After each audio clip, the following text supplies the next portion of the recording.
莫拉克风灾使到加尼亚的山区也过惨，阿里山乡来吉村有土石流，特别太水铺洪来，本河坝带变态的崖皮，另外道路也中断10个月。真唔简单，从本周是总算畅通的，民间团体也加送民生必需品本村民。不过山区突然又落大雨，引起土石又安尼变落来，将当天的居民吓到不了，大家加去河坝顺去种卵，惊讲又会发生土石流。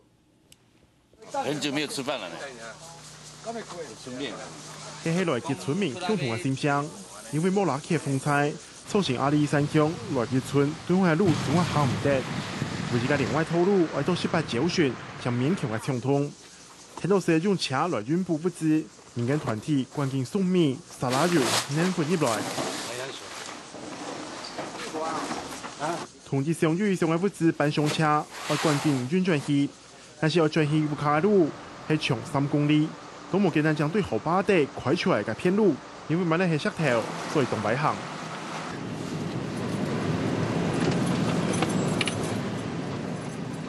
這條片路跟它是單向通行，都冇簡單遇到村度，所以天天公路太熱，聽到天水鄉還有內石山外嘅鄉，是將有內石中村民水修區關進去後坝水中間。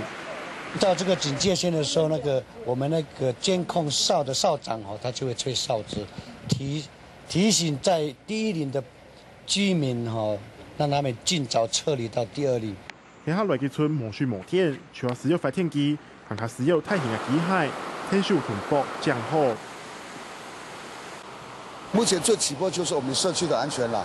如果說重機械會進來的話，我們早一點把這個土石還有能夠清理好後，讓土石流盡量靠沒人住的地方，這個可能是我們現在必要去做的工作。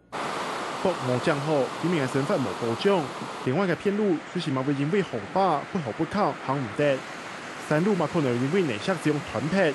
所以居民等下先同命顧好重建以後再講。香港新聞綜合報道。